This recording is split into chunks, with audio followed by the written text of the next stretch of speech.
Boa noite, gente querida. Sejam bem-vindos e bem-vindas a mais um encontro da nossa disciplina. Hoje nós vamos falar sobre a primeira geração da psicologia da Gestalt. E, como não podia deixar de ser, hoje eu trouxe um convidado muito importante, muito especial para estar com a gente, que é o senhor Fritz Perls. Então, o Fritz Perls vai acompanhar todas as nossas reflexões hoje para garantir que tudo aquilo que for dito seja bendito, Santo Perls.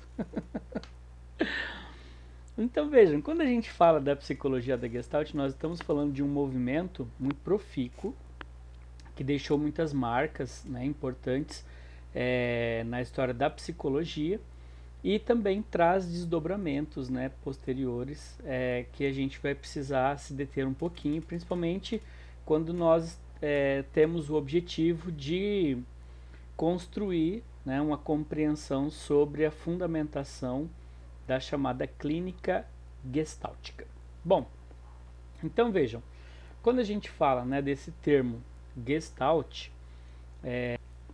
esse termo gestalt ele é um termo originado, né, na língua alemã e que não tem uma tradução literal para a língua portuguesa. Então, na impossibilidade de fazermos essa tradução, então optou-se por manter a palavra Gestalt nas suas diversas aplicações. Em língua portuguesa, quando a gente tenta de alguma forma traduzir, é feita uma aproximação, né, com termos aí parecidos, similares, como configuração, totalidade, mas nenhuma delas esgota o potencial aí da palavra Gestalt. Tá? Então, só para a gente entender essa questão relacionada ao termo. Para a gente entender a noção de Gestalt, né, já a gente não pode fazer uma tradução literal, então a gente vai construindo também aí uma noção do termo Gestalt. Para essa noção ser constituída, a gente precisa passar por dois momentos. Né? O primeiro, a gente precisa falar, né, e compreender bem o objeto intencional transcendente, e a gente precisa passar um pouco sobre a releitura da teoria brentaniana. Quando a gente fala de objeto intencional transcendente, nós estamos falando desta postura teórica que não admite que o objeto do conhecimento seja resultado de uma ação mental ou que ele seja imanente, né, que ele esteja implícito num ego psicofísico. O que é um ego psicofísico? O ego psicofísico é essa associação entre mente e corpo, né? Então, assim, quando é proposto, né, a tese do objeto intencional transcendente, está sendo proposto que todo objeto de conhecimento nada mais é do que um campo de possibilidades, tá? Ou seja, os meus vividos junto aos vividos dos meus semelhantes se implicando num campo de possibilidades que me permite então falar de um objeto que não está posto numa interioridade, mas está disponível num campo como um objeto público, né? Ou seja, todo objeto de conhecimento, fenomenologicamente falando, trata-se de uma essência pública intersubjetivamente compartilhada. Então, ou seja, isso é muito interessante porque isso me permite criar, né, uma comunidade de interlocução, né, de diálogo, onde seja possível inferirmos, né, construirmos um sentido para aquele fenômeno que está sendo observado a partir dessa redução, né, que é chegar nessa essência pública, compartilhada daquele objeto. Tá? Então a gente vai tratar um pouquinho melhor disso, mas rapidamente só para a gente relembrar aí o que é esse objeto intencional transcendente. E quando a gente fala da releitura crítica da teoria brentaniana, nós estamos falando de toda uma trajetória teórica que vai se opor a uma construção de uma psicologia associacionista, né, e todos os seus desdobramentos. Então nós vamos olhar para a trajetória do Franz Brentano quando ele busca uma alternativa à tese de Wundt, de que o objeto do conhecimento é o resultado de múltiplas associações sensoriais. Tá? Então, a gente está tentando encontrar uma alternativa aí. O Brentano se propõe a encontrar uma alternativa para essa ideia associacionista. Então, vamos lá. Portanto, para falarmos da constituição de uma clínica gestáltica propriamente dita, nós vamos falar da teoria da intencionalidade de Brentano, dos projetos fenomenológicos de Russell e das duas gerações da teoria da Gestalt. Então, na aula de hoje, nós vamos falar da primeira geração, chegar até a primeira geração, e depois, em seguida, a gente fala da segunda geração da teoria da Gestalt. Certo? Então, vamos lá. Vamos entender um pouquinho o que é esse movimento. Todo esse universo, né, da crítica ao associacionismo que é proposto pelo Franz Brentano se sustenta na compreensão de que há um exagero, certo, na consideração do nosso juízo no processo do conhecimento. O que isso quer dizer? Então, para a tese associacionista e para a psicologia que se desenvolve a partir daí, há uma ênfase muito grande nesses processos mentais superiores. E dentre esses processos mentais superiores, então essa capacidade do juízo, ela é a que é mais valorizada, tá?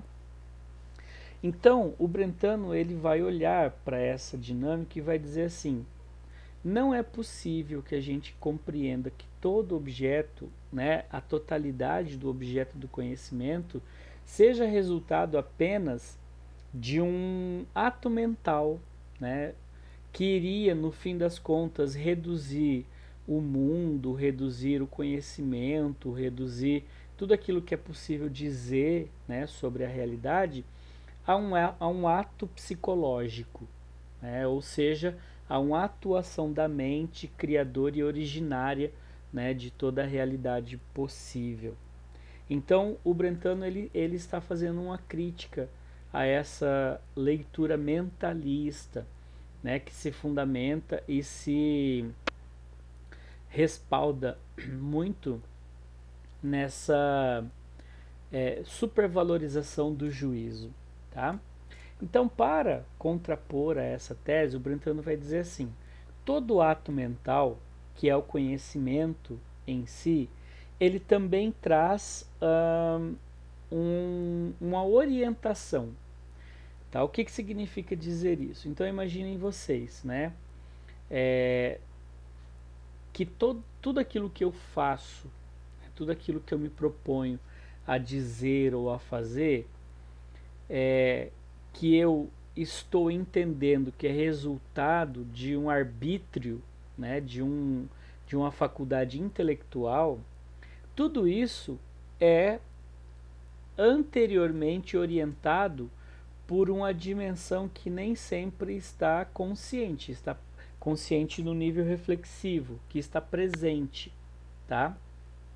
Há uma orientação que dota todo esse processo de sentido. Essa orientação o Brentano chamou de fenômeno psíquico, tá? E esse fenômeno psíquico ele é da ordem do pré-mental, ou seja, ele não está disponível para a reflexão imediatamente. Ele orienta o que é reflexivo, ele orienta o que é da ordem do juízo, portanto, ele é anterior à consciência reflexiva. E o que é essa anterioridade, né? Que elemento é esse dessa anterioridade? Essa anterioridade é um dado intuitivo. Então vejam, Imagina que você está caminhando aí por uma rua deserta, enfim, com características aí de isolamento, pouca iluminação, né? Um ambiente adverso, diferente do que você está habituado. Você está indo, caminhando, voltando para sua casa, e antes que você judicativamente tome consciência do momento, daquela situação na qual você está implicado, há uma apreensão, há uma dimensão de afetação que vai fazer com que você de repente se dê conta que você está numa rua deserta, num horário que já é bastante tarde, e que há pouca iluminação, ou seja, uma série de fatores que te colocaria em risco, né, que permitiria você dizer assim, estabelecer um juízo de valor, dizer assim, este lugar é perigoso, preciso me precaver, preciso acelerar o passo, preciso ligar para alguém. Tudo isso que é da ordem do juízo só foi possível porque anteriormente você se afetou, certo? Você se afetou, você se apercebeu de que ali havia uma situação de risco. Então isso é um fenômeno psíquico. E esse fenômeno psíquico, ele não é necessariamente um dado, não há uma explicação, né, exaustiva, plausível para ele, né, mas ele é uma totalidade espontânea, um todo dotado de sentido que se dá espontaneamente.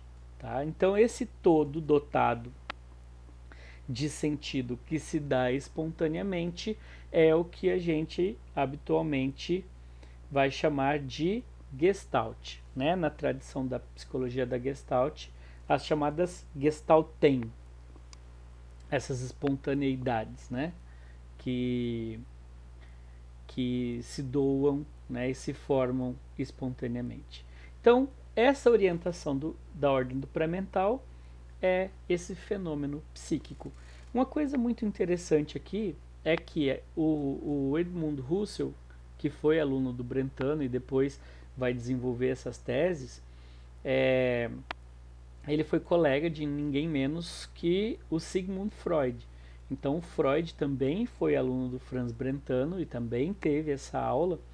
E aí, essa totalidade espontânea, né, que a gente está tratando aqui como Gestalten, o Freud resolveu chamar de pulsão.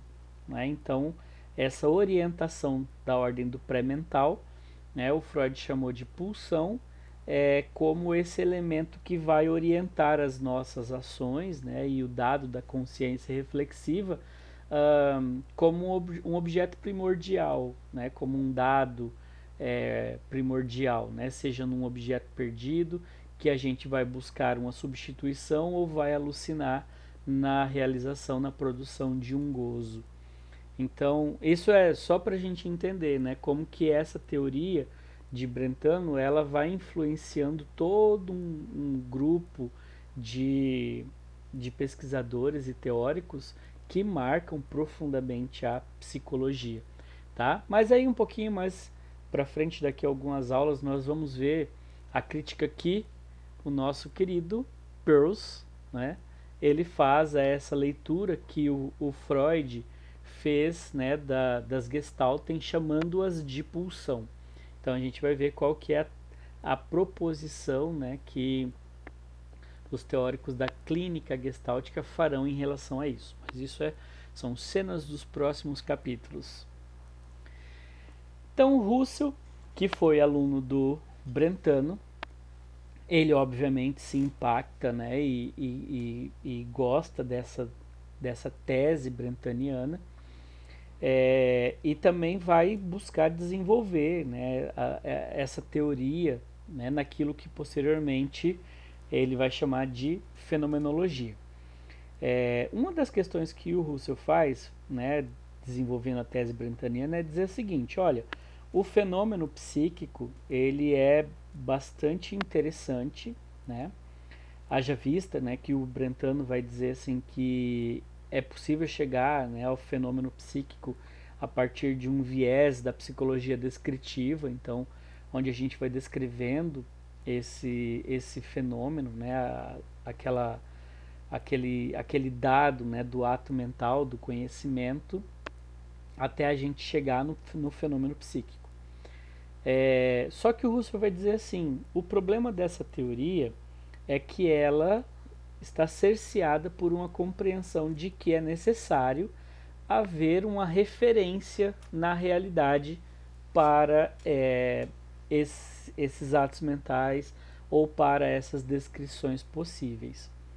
De maneira que outros elementos que não necessariamente encontrem um correspondente na realidade, eles estariam de fora dessa tese, né? O que faria com que essa tese toda acabasse se resumindo de novo numa tese psicologista, né? Então o Husserl vai fazer uma crítica a essa teoria do Brentano e vai dizer assim, olha, isso não rompeu ainda com o psicologismo, ainda, né, a psicologia descritiva mantém é, uma primazia do elemento mental, né, dessa dimensão do mental, quando propõe essa necessidade de haver uma referência na realidade para que seja possível descrever os fenômenos do conhecimento, né, o fenômeno psíquico.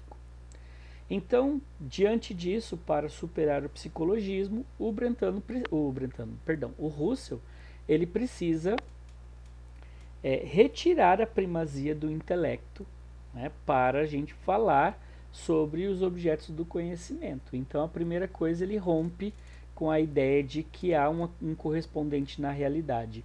Eu não posso falar nada do objeto real, porque este objeto real, ele não me está acessível. Eu não tenho condições de acessar a realidade. Por que eu não tenho condições de acessar a realidade? Porque toda realidade acessada é uma realidade que aparece na minha consciência.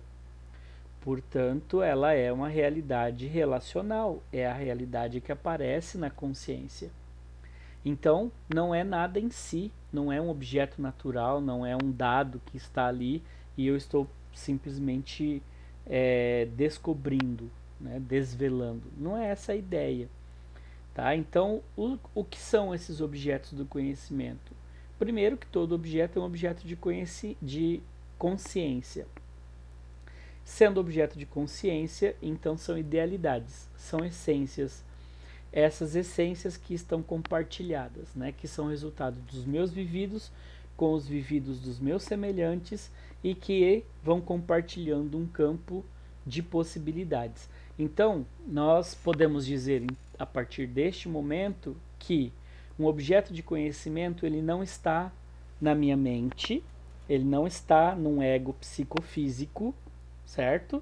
Não está aqui dentro, ó, dessa caixinha, dessa coisa aqui que eu chamo de mente, de cabeça.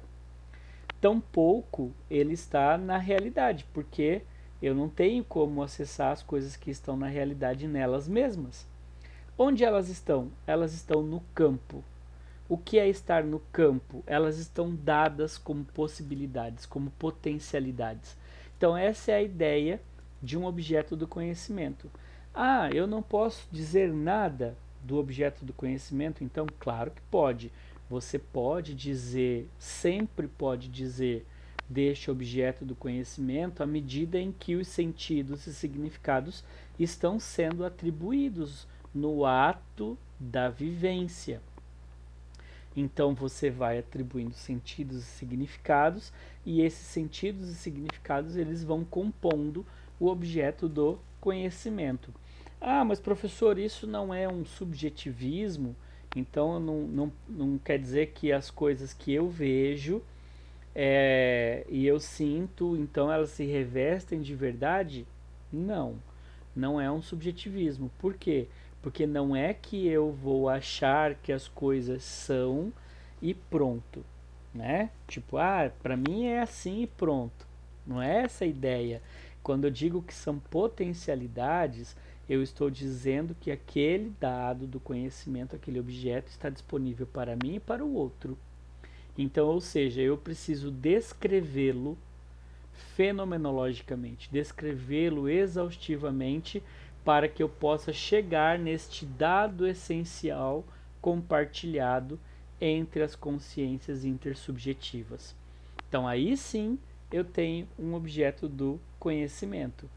Veja, não é a grande tarefa da ciência estabelecer um conhecimento que seja compartilhado, que seja validado por um grupo, por uma comunidade, por uma intersubjetividade? Então aqui está, a fenomenologia nada mais é do que essa realização, né, metodológica de estabelecer o modus de construção de um conhecimento, tá? A partir do primado do dado relacional, né, dessa dimensão do campo de possibilidades. Bem, então nós tivemos Brentano, tivemos o Russell desenvolvendo a tese, né, do objeto intencional transcendente. E aí, a partir desta construção do Russell, um grupo de pesquisadores, né, de autores, enxergaram nesse objeto intencional transcendente de Russell a possibilidade de encontrarmos, né, leis naturais, né, elementos objetivos que pudessem ser aplicados em todas as consciências e em todas as relações de conhecimento. Isso explicaria, portanto, o psiquismo. Nada mais equivocado, gente. Então, por quê? Porque toda a ideia de objeto intencional transcendente, ela se baseia no elemento relacional. A gente precisa entender que há uma intencionalidade, que não é a mesma coisa que intenção, porque intenção prevê um juízo e a intencionalidade é da ordem do pré-mental, tá? E a gente precisa prever uma subjetividade. Então, esses autores eles tiram a dimensão da intencionalidade e da subjetividade para dizer que essas leis elas são autóctones, né? Ou seja, que elas acontecem, que elas, independente do sujeito, elas vão acontecer da mesma forma. Por isso, por esse distanciamento das teses fenomenológicas, é que a Gestalt terapia ou a construção da chamada clínica gestáltica nunca se serviu dos postulados dos psicólogos da primeira geração da Gestalt. E é muito interessante isso, né? Então, por quê? Porque quando a gente fala psicologia da Gestalt, Gestalt terapia, parece que a gente está falando de coisas muito próximas ou idênticas entre si, e na verdade não, né? Toda a construção da Gestalt terapia, ela busca uma fundamentação fenomenológica, portanto, distante desta compreensão de leis autóctones as quais, né, os psicólogos da primeira geração da psicologia da Gestalt preconizam ou afirmam a existência. Tá bem? O que são essas leis? Só a título de ilustração. Botei aqui para a gente ver, né? Então as leis, né, essas são as mais famosas: segregação, proximidade, semelhança, fechamento, continuidade e pregnância. Tá? Vou falar de algumas, né? A pregnância, por exemplo, a lei da pregnância, que é a lei da boa forma, ela propõe que a nossa percepção sempre vai constituir a melhor forma possível, e a melhor forma possível é sempre a forma mais simples. Então vejam, quando vocês olham ali, né, o A e o L, Gestalt, você poderia ver inúmeras outras coisas aí nesse A, L emendadinho. Por que você não vê essas outras coisas? Porque segundo a lei da pregnância, nós vamos procurar sempre a melhor forma, e a melhor forma é aquela que é mais simples, tá? Lei da semelhança, a nossa tendência da percepção uma lei natural da percepção, segundo os teóricos da Gestalt, seria de aproximar, né, de relacionar elementos que sejam semelhantes, tá? Então a gente vai relacionar sempre dados semelhantes. Proximidade, né? Por que, que a gente não vê só um bloco de quadradinhos ali e a gente enxerga a letra E?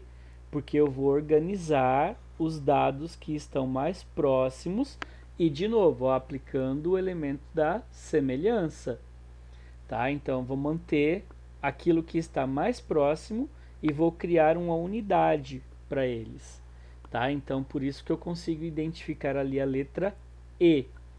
Fechamento, ó. Em tese, a gente não tem uma letra G ali, né? Por quê? Porque ela está cortada, a letra G não é cortada assim no meio. Mas eu vejo uma letra G, por quê? Porque a minha percepção, ela vai fechar, né? Ou seja, não é que ela vai fechar, ela vai constituir o que está faltando, né? A partir das minhas vivências, a partir do que eu tenho disponível, ela vai sempre fazer o fechamento, tá? E vai me permitir, então, identificar aquele dado ou construir uma percepção sobre aquele dado que está ali disponível para mim, certo? Então, basicamente é isso, né? Quando a gente fala dessas tais leis autóctones aí da psicologia da Gestalt, nós não vamos avançar muito nessa direção porque isso não vai resultar em dados muito significativos para a gente no que nos interessa, que é a construção de uma aplicabilidade, de uma vertente clínica para essa teoria. Então, até aqui é suficiente. E aí, no próximo vídeo, né, nós vamos avançar aí na direção da segunda geração dos psicólogos da Gestalt, tá? E aí sim, né, desses nós temos aí muito para conversar, né, que a gente tem, por exemplo, um Kurt Lewin, o Goldenstein, né? Enfim, teóricos que sim vão contribuir de maneira muito definitiva para a construção de uma clínica, tá bem? Então, obrigado por vocês terem acompanhado até aqui. Espero que tenham gostado e a gente se vê até a próxima. E o Tio Pearls sempre vai estar aqui acompanhando a gente para garantir que a gente esteja dizendo coisas sempre muito certinhas, né? Que a gente não esteja aí escorregando na maionese, tá bom? Um beijo para vocês e até a próxima.